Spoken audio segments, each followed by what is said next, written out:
Okay, we've just got a couple of minutes while we're waiting for people to enter from the lobby. And I think that is everyone. So, hello everybody. Thanks for coming along today to hear about the new Reforestation by Environmental or Mallee Plantings FullCAM Method, which was hotly anticipated and was released by the Clean Energy Regulator late last month. My name is Nikki Ledger and I'm the Project Delivery Lead here at the Carbon Farming Foundation. I'll be joined in just a minute by Sam Bean, who is our Head of Methodology Compliance. So we've had over 150 registrations for today, which is amazing. So we've disabled the chat and Q&A functions just to keep things moving. But if you have any burning questions, we will share our contact details on the last slide and we would love to hear from you. So before we start, I'd like to acknowledge the traditional custodians of Wooditchup or Margaret River, which is where CFF is based. These original land managers hold a deep spiritual connection to the ecosystems of Wundandi Noongar country, and we thank them for sharing their knowledge with us so generously. I'd like to pay my respects to their elders past and present and extend that respect to the elders in the communities where you're calling from today too. So in today's webinar, we'll be providing a short overview of our organisation before Sam jumps into an explanation of the new method, what's changed compared with the 2014 version, any updates we're expecting to see in the future, and we'll step you through how you can undertake a reforestation project with support from the Carbon Farming Foundation. We'll also have some time towards the end to answer the questions that you submitted when you registered. So who is CFF? We are a not-for-profit registered charity which exists to provide landholders with a different model to access the carbon market. We've been operating since 2020 and we've registered 24 projects so far alongside landholders, and they were across the three methods that we work with, which are reforestation, which we're talking about today, plantation forestry, which is more around that commercial timber forestry, and soil carbon methods. So we're a remote team and we provide compliance and project coordination support, which helps us to keep our costs and impacts to a minimum. Since we launched, we've had a strong focus on educating the landholder community. We've built up a really large education hub with heaps of resources on our website to help you build your carbon knowledge. So if you haven't checked that out, I would encourage you to hop on the website. We've always believed that landholders should reap the rewards for their land. So we work on a fee-for-service basis with 100% of the carbon credits going directly to the landholder. We don't keep any of them. We have a transparent fee structure which allows you to pick and choose which tasks you need our help with and which you might want to take on yourself. And our contracts have a no lock-in clause, so you can opt out at any time. Here I'll provide a very brief overview of the mechanics of carbon farming. So it requires you to implement a new or additional activity which will avoid or sequester carbon emissions. You need to do this activity in such a way as it complies with a set methodology. In this case, we're talking about the reforestation methodology. Once your project is established, you then need to monitor, report and verify it across your permanence period. And that verifies that you're sequestering the amount of carbon you originally estimated. If everything's going to plan, you'll earn ACCUs or Australian Carbon Credit Units. In Australia, the carbon market is administered by the Clean Energy Regulator, which is a government department. They run the ACCU scheme, which consists of the Carbon Farming Initiative Act and Rule, and they're the key pieces of legislation governing the scheme. Under the Act and the Rule, there are also the various methodologies, which are now being developed by the Department of Climate Change, Energy and the Environment. So for those of you who are not aware, a carbon credit unit represents 1 tonne of carbon dioxide or carbon dioxide equivalent greenhouse gas. They're issued by the regulator and they're held in what's called an ANRU account. where they're similar to a share which sits within a share registry. Once you have your credits in your account, you can either choose to retire them to inset your operational emissions if you're looking to move towards net zero or carbon neutral. And for landholders, this can help you attract a price premium for your products or access markets that might require emission reductions along their supply chain. Alternatively, you can hold credits on your balance sheet for future use. We generally advise our clients to hold on to a portion of their credits, just in the event that there's a reversal event like a fire or a drought, and you're asked by the Clean Energy Regulator to pay back some credits. We hope that doesn't happen, but it's good to have that risk mitigation. You can also trade your credits. So if you're looking to diversify income streams, either through forward contracts with the government or via spot sales on the private market. So that was a very brief overview of carbon farming. There's a lot more to it. But if you have any questions, do please get in touch. And now I will pass you over to Sam, who will talk you through the new method. Over to you, Sam. Thank you very much, Nikki. Hi all, really nice to have you all here today. My name's Sam and I'm going to be walking you through the new Reforestation FullCAM method. So let's get stuck in. So first up, the basics. There's a little bit of nuance here, but we're just going to drill into the very, very core elements of the method. So the reforestation method involves planting new native trees and shrubs on areas that can support a forest and that have been clear of forest cover for the past 5 years. The species you use must be planted with a suitable combination and density for them to achieve forest cover. That is, that the area that you're planting on must include trees that are 2 meters or more in height and provide crown cover over at least 20% of the land that they're planted on. Once you've established your forest, you have an obligation to maintain this for an agreed upon period of 25 or 100 years. So this means not chopping it down, not bulldozing it, mitigating any fire risk, and so on and so forth.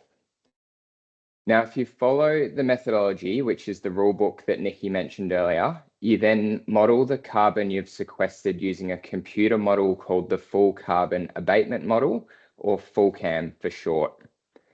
This model estimates the carbon stored in tree biomass and debris. So provided that you meet criteria such as the 2 meters at 20% canopy cover that I mentioned earlier, you'll essentially get credited for the value that the FullCAM model produces. It's a little bit of a simplified explainer, but in the interests of simplicity, that's how this method measures your carbon gain. So another really important piece is proving that you have the legal right or approval to undertake the project and claim any credits that the project generates. So if there is another party that has a legal interest in the land, which might be a leaseholder, a landowner, a lender, or if there's an easement, caveat, or covenant that affects the title, you'd need to obtain consent from that party or person. Additionally, if the land has a native title claim or determination, you'll need to seek consent for that as well. You may also require approval from a state or local government or other authority. So all of this should form part of your due diligence, and the CFF can assist with this. With all of these, we encourage and support participants and our clients to follow best practice guidelines and seek free, prior and informed consent from relevant parties. So why is this 2024 method such a big deal? The previous version of the method closed to new participants in June 2024, and it then expired in October 2024. Unfortunately, a replacement method wasn't made available immediately. So the absence of a replacement has meant that registrations of new projects have been deferred for about 5 months, and we've therefore had the reforestation method offline for 5 months. The reforestation method is widely considered to be really high integrity and it's a really strong nature-based method. So its absence has been a bit of a loss for both landowners and the ACCU scheme, as it stalled the flow of new projects, which in turn means it stalled the flow of new native trees being planted, native habitat being created, and carbon being sequestered. So in late November, the Australian government launched the new version of the method following consultation with the public. Release of this is a fantastic opportunity for landowners to be incentivised for undertaking tree planting activities. In addition, a well-planned project can diversify your income, help make use of marginal land, improve landscape and farm function, and contribute to a sustainable future. In case you can't tell by the fact that we're having a big song and dance webinar, we're very excited to have it back. The public consultation phase was partly designed to iron out some of the practicality issues that people were often coming across with the previous method, and also to enhance participation and encourage that participation. So let's walk through that now. So one of the biggest changes that we've seen, and a really welcome one, is the ability to commence projects once registration has been submitted to the Clean Energy Regulator. So previously, proponents had to wait until their project was approved by the regulator before they conducted activities such as site prep and planting. And this often made it really difficult to plan for and meet planting windows, often meaning that planting was deferred to the following year. Now proponents can order seedlings and start site prep as soon as their application is submitted, which basically grants a lot more flexibility.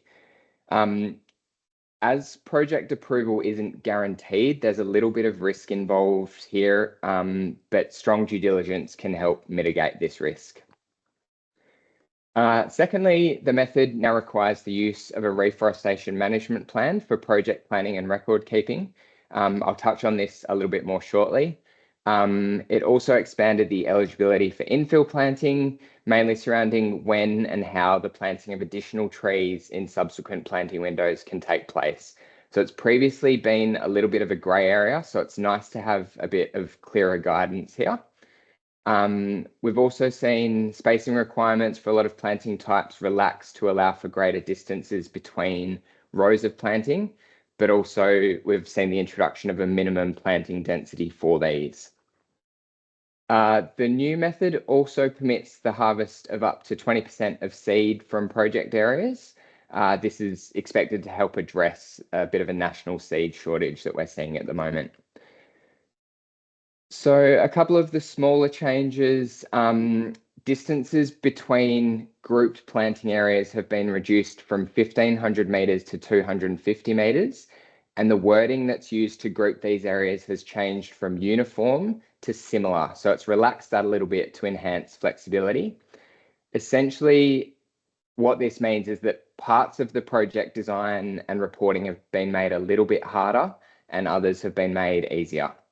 So from a practical sense for the landowner, it doesn't mean too much. It might just create a little bit more work for us when we're reporting on your project. Last of all, the new method now allows the use of fertiliser and weed control activities for all planting types, but it's removed the ability to model their application in FullCAM.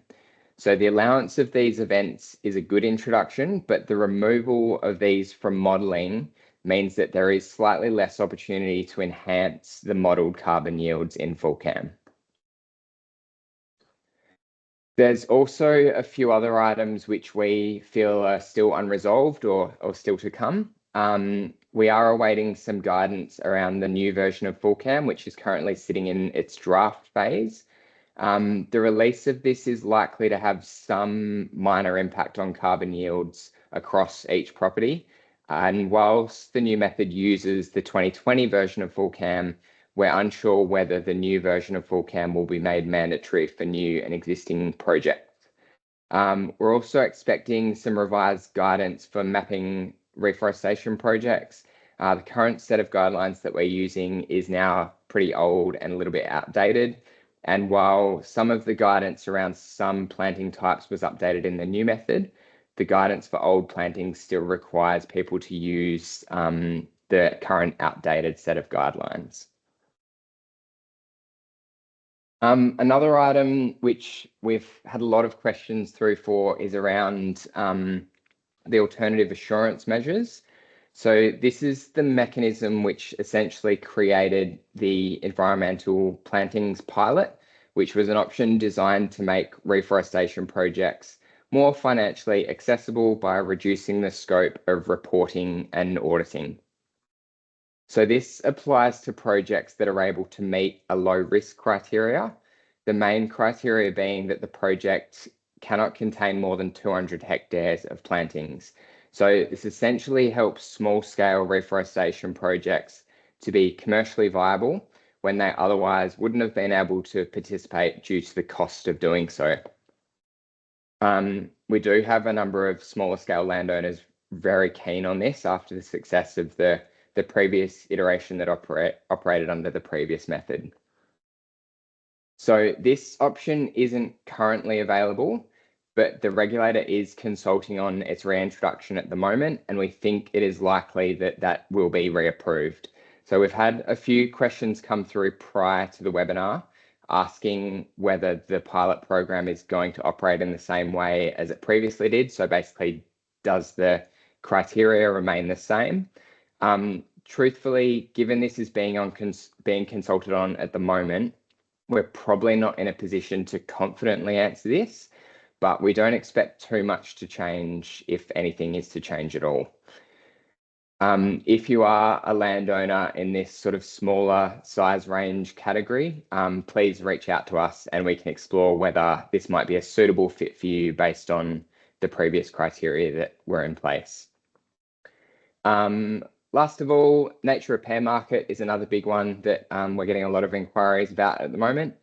The department has advised that there will be some opportunities to design a reforestation carbon project that meets the requirements of both the ACCU scheme and the nature repair market, which would essentially allow for revenue from both schemes to exist over the same piece of land. The specific eligibility requirements for that relevant nature repair market method aren't yet confirmed. So what we're doing at the CFF is basically keeping a really close eye on this and ensuring that our clients who are looking to participate in both are as aligned as possible based on the information that we have on hand to date. At the CFF, we've also got 3 accredited Accounting for Nature general experts, and we're supporting landowners to explore accounting for nature projects that align with possible nature repair market opportunities. So in short, there's still a fair bit of uncertainty over the NRM scheme provisions, but we'll be really sure to make sure you're across any of those developments. And if you're working on a project with us, we'll make sure you're really well prepared so you can opt into that once it has been released. Okay, so dive into some of the practical stuff. Essentially, how does the new reforestation method and the changes from the previous version affect project owners and participants in a really practical sense? So before we start, it's really important to understand that each project or piece of land is going to present different challenges and different opportunities. And that applies on both a practical sense and a compliance and methodology sense. So it's therefore quite difficult to provide a really good sweeping statement as to how this will affect projects. What affects one project may have absolutely no bearing whatsoever on another. So rather than us focusing on specific method elements, we're going to explore some of the more general impacts. Changes to the newness rules, which allow your project to start once your application is submitted, is likely to have a really positive impact on project development. This is going to grant participants greater flexibility, should fast track project commencement and fast track planting. So this is one that we're really excited about, and it's a really welcome introduction.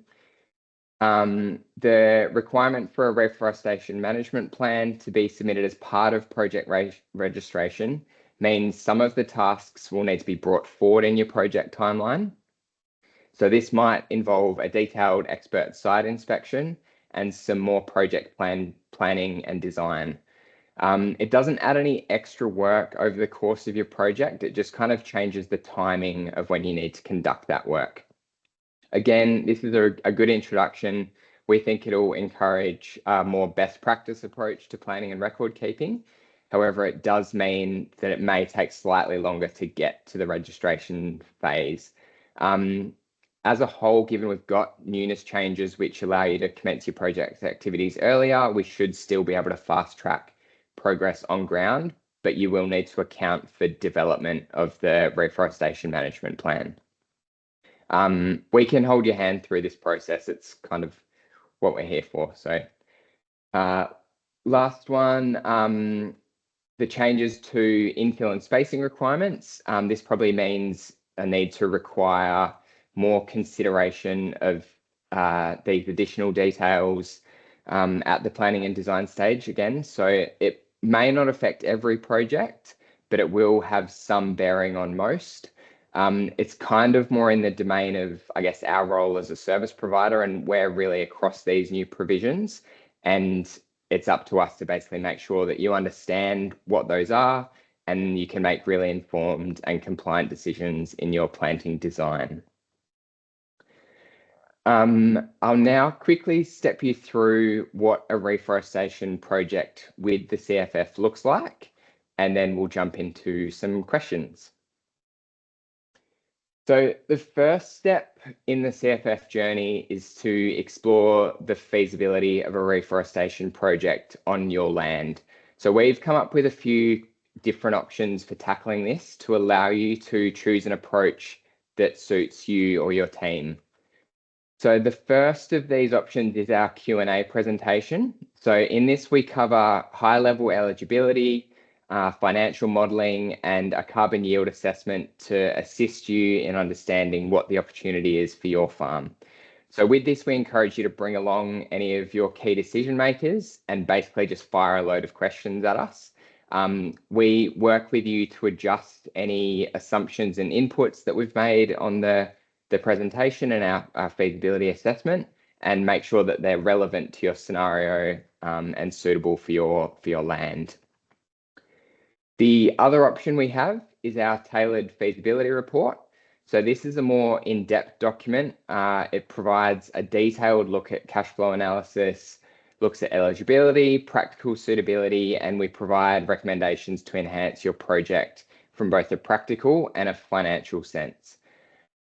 We've developed this to be sort of multi-purpose. It's intended to be really suitable for you to give to any decision makers, to pass on to banks, lenders, and the like.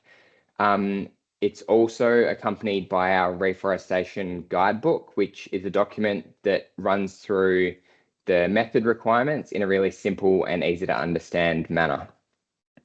So whichever of these options that you choose, our goal with these is to basically ensure that you feel really well informed and confident enough to proceed, feeling comfortable that every aspect of risk and enhancement of a project is covered, and you can basically proceed with confidence. So once we've walked you through feasibility, we'll work with you to confirm any assumptions and make sure they meet your expectations. Again, we can continue to adjust these where needed to ensure that the results that we provide reflect the intentions of your project. We can then work through a preferred scope of services to identify which tasks you would like us to deliver, or which you feel comfortable taking on yourself based on your expertise. So the point of this approach is to ensure that you can keep costs to a minimum based on your internal capability and capacity to deliver a project. Once we've confirmed that scope, we provide you with a detailed service proposal and a contract, and that's for you to sign off so we can move to the next phase of the process. We start off the next stage with a kickoff meeting, at which point we'll introduce you to the project team, who will basically be there to support you throughout the setup phase and beyond. This meeting's basically intended to ensure that all parties understand their roles, understand key deadlines, and everyone's on the same page with expectations for the project. We then start to work with you to engage expert local services such as foresters for your site inspection and ensure you're basically collating all the information that you need during this phase to submit your project registration. So the project registration is, as we've sort of mentioned previously, it's quite a significant milestone, as you can't commence any project activities until this has been submitted.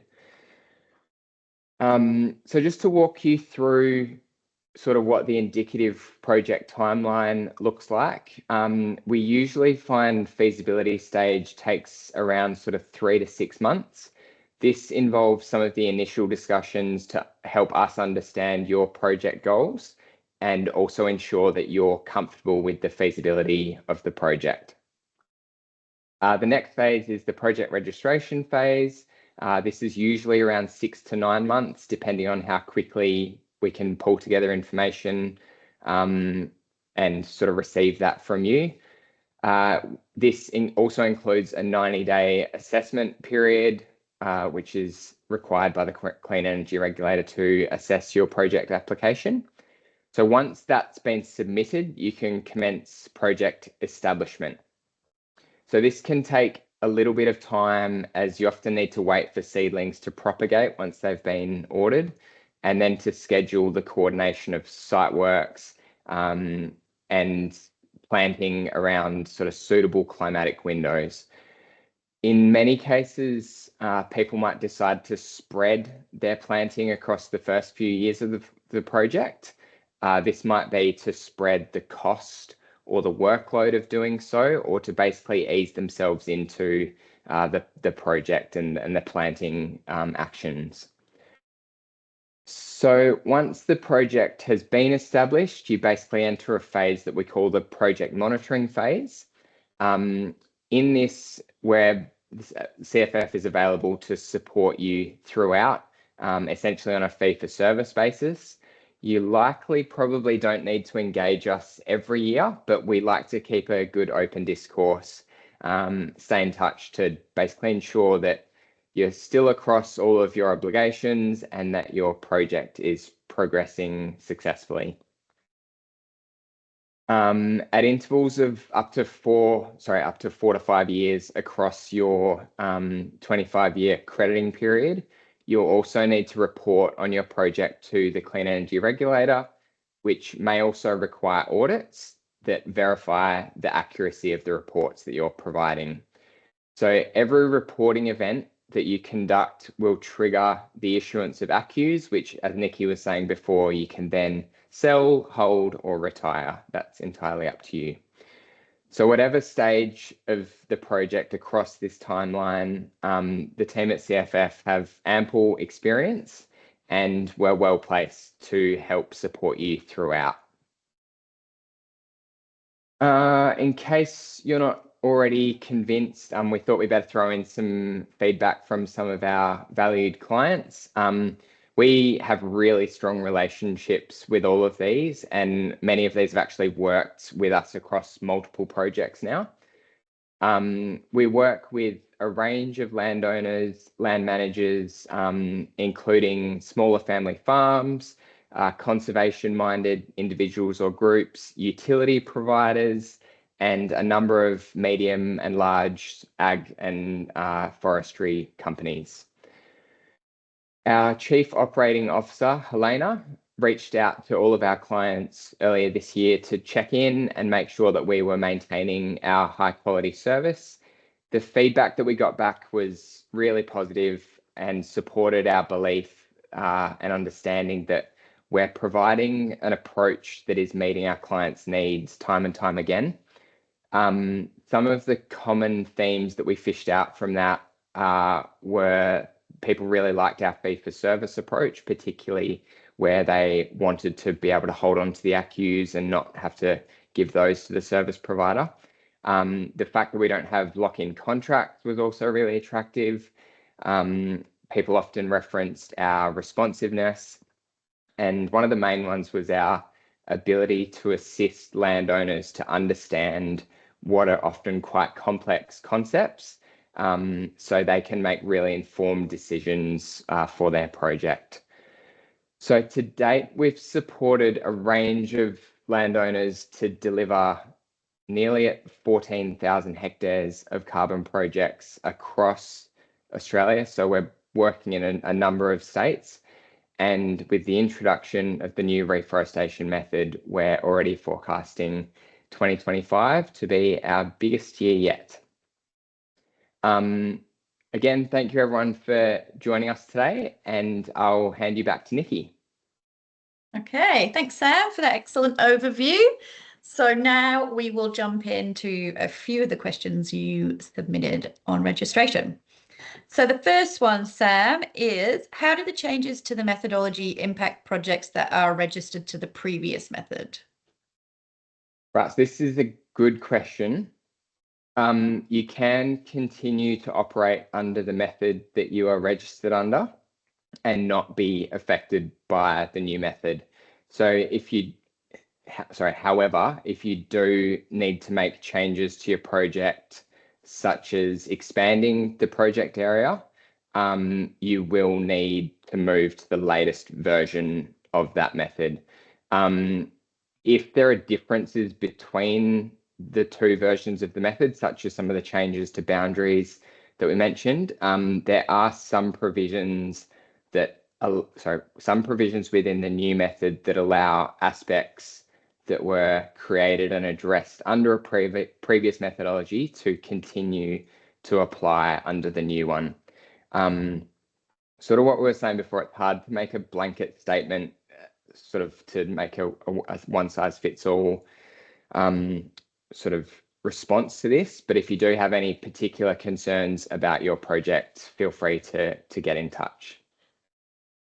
Okay, the next question is following on from that, from somebody who would like to know the process, benefits and drawbacks of transitioning a project under the old 2014 method onto the new method.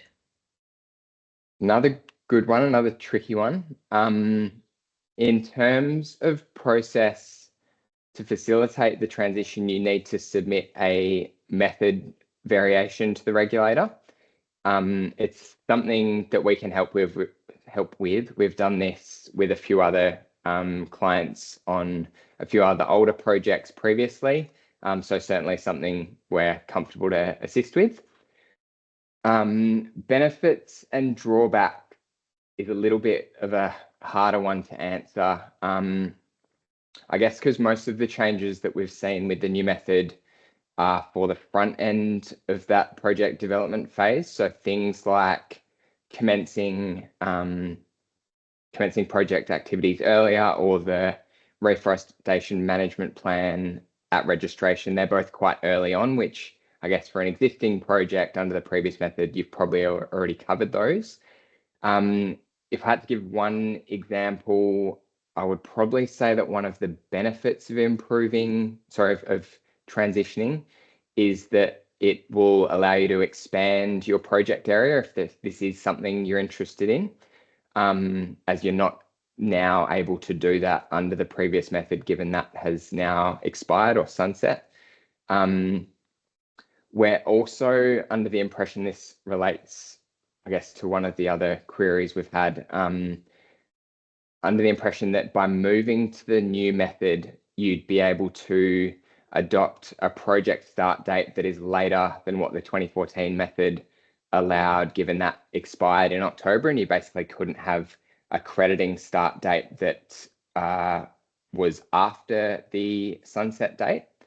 So it's particularly beneficial to those who are registered under the previous method, but they haven't planted yet, as it's basically going to ensure that they don't miss out on credits by having a credit start date under the new method that is basically more accurate and not stuck on the previous one where it's well before they've actually started planting. In terms of drawbacks, main one's probably that if you do transition to the new method, again, it's probably quite specific. If you do transition to the new method, you won't be able to model any fertilizer or weed control if these have been applied or if you'd planned on applying them. So they won't, you can still conduct those activities, but you can't model those in FullCAM. So yeah, hopefully that sort of answers some of that question. Again, it's very sort of case by case. So please feel free to reach out to us directly if you're in this boat, and we'll see if we can help out. Thanks, Sam. So the next question is one that we get asked quite commonly. Can the methodology be applied to older Australian native re-veg projects? So does it calculate carbon that is sequestered in older established plants? No, so it only applies to new tree plantings or tree plantings that were previously registered under the 2014 method that have transitioned. So yeah, it won't pick up any areas of planting or remnant veg that were established prior to the commencement of this this new method or registration under this new method, unless it was registered under the previous version of the method. Okay, great. And where does sandalwood fit into the new methodology? This is a good one we often have queries about. So probably goes back to the core reforestation method criteria. If sandalwood is a species that is native to your local area, then it can be planted. The issue I think here with a lot of sandalwood type arrangements is that if you do have intentions to harvest, you need to remember that this method is intended for permanent, not for harvest forests. So you can't actually go and harvest the timber. But there are some provisions within the method, and they have been updated with the new method for allowing for harvest of tree products such as seed. Again, it's a little bit sort of slightly complex. So if you have any specific queries about this, please reach out to us and we can sort of help work out a solution based on your project and your land. Awesome. Next question is around the reforestation plan that needs to be submitted with a project application. Do you know whether there will be a template for reforestation plans provided, or is that something that people have to develop sort of for themselves? Sure. So the CER have traditionally been pretty good at releasing guidance for these sort of documents, and we've seen that particularly with the plantation forestry method, they've been really good at releasing guidance and templates to help people sort of navigate the complexities of these. I'll sort of give them a little bit of a grace period. We haven't seen anything from them yet, but it has only just been, the method has only just been released. We have developed the template, a reforestation management plan template, which we're very confident will meet the requirements of the method. And we can provide this to any clients that we work with on a project. Great. Another very common question that we get here at the CFF is, how does size and location affect the yield and feasibility of a project under the new method, particularly? Of course, another good question. We'll have to probably go into a little bit of basic FullCAM explainer to help unpack this, and probably a good thing that we touch on FullCAM a little bit. So yeah, FullCAM is the model that's used to estimate carbon growth in trees and biomass for the reforestation project. So reforestation method. The FullCAM model uses a whole range of scientific data sets covering things like climate, soil and plant productivity data and all sorts of other stuff to measure carbon stock change over time based on project events. So under the reforestation method, we feed prescriptive inputs into the model, such as the type of planting that you might be doing, the date in which you undertake planting, and one of the main ones is the coordinates of that planting, which for this method is essentially the representative central point of a planting area. So this last piece is really important for answering this question around how size and location impacts yield and feasibility, because a given coordinate for a planting area will have a different carbon output. Each coordinate only represents around about 200 meters squared of area, so it's a very small area. And over a property, this carbon yield might not change enormously, but based upon the data sets that I mentioned earlier, such as the soil and climate ones, these may change dramatically over a region, and across a country the size of Australia, you can experience quite a significant range in yields. So I hope I haven't lost everyone already. To explain it really simply, by multiplying the yield that you get from that single coordinate by the total area of that planting, you get a total yield for that planting area. So depending on your planting design or the variability of your property in terms of biophysical characteristics, you may have a number of different planting areas across your property, which therefore means you've got a number of carbon yield outputs from FullCAM with one from each of those planting areas. And you then add them together, and then you basically end up with your full carbon yield for your project. So you can sort of see that the location based on the center point coordinate and the size of the area that you plant are kind of the main drivers or contributors to yield and therefore to viability of a project. The other big side of that feasibility coin is the cost factor. We can help you explore planting, site prep costs, administrative costs. The planting and site prep costs will obviously be much higher over bigger areas, but these also come with a lot of cost efficiencies. Again, we also can assist with exploring some of the administrative costs, such as your project setup, reporting and auditing, and this is all part of our feasibility stage. Long answer, hopefully covered it. If you're not sure, please reach out and we can try again. Thanks, Sam. So our next question is there capacity for landholders to run their own project? So do they need to get expert help in the FullCAM modelling?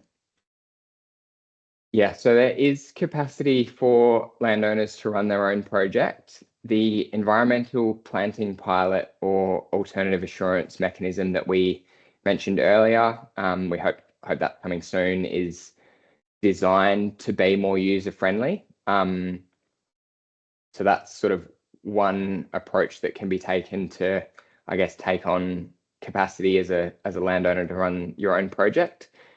Our service offering has also been developed to offer an option for a really light touch approach that enables landowners to essentially DIY much of the project themselves.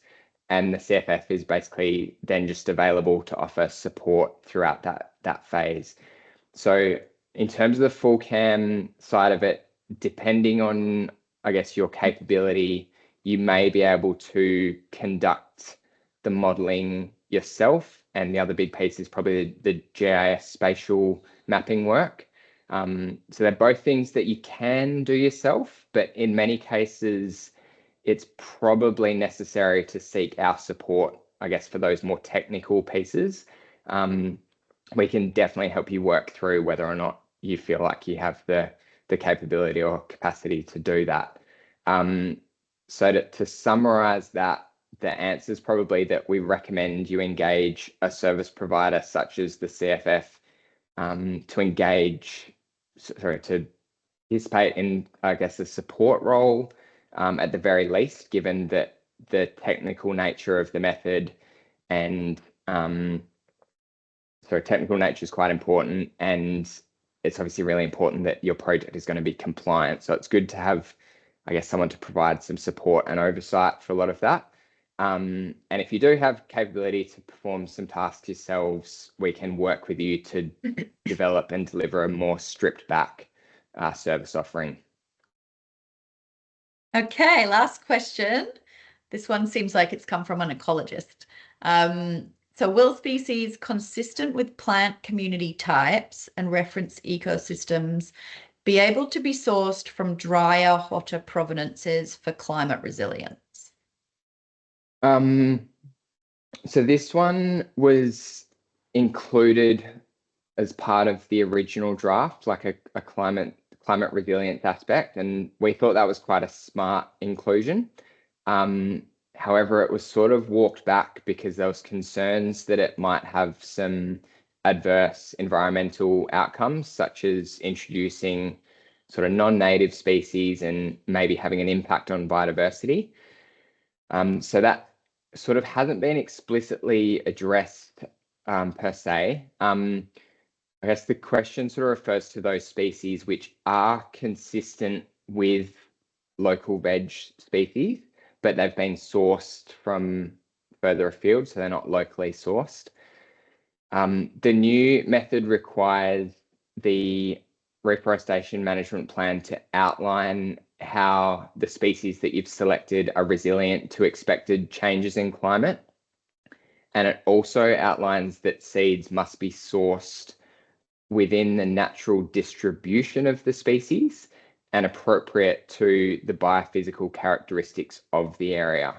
So it kind of allows for you to do that, but then in the explanatory statement, which is kind of an appending document to the method, it does also mention that locally sourced seed is important. So it's kind of got two contradictory elements.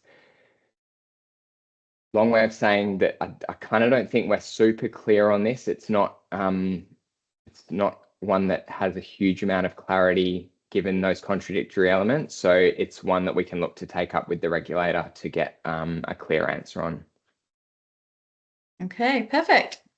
All right, well, that comes to the end of the questions. I'd like to say thank you to everybody for attending today, and thanks to Sam for giving us such a great overview. If you do have any burning questions or you'd like to chat to us about how you could investigate the feasibility of undertaking a reforestation project, please contact us. We're on hello@carbonfarming.org.au, and we are always happy to chat.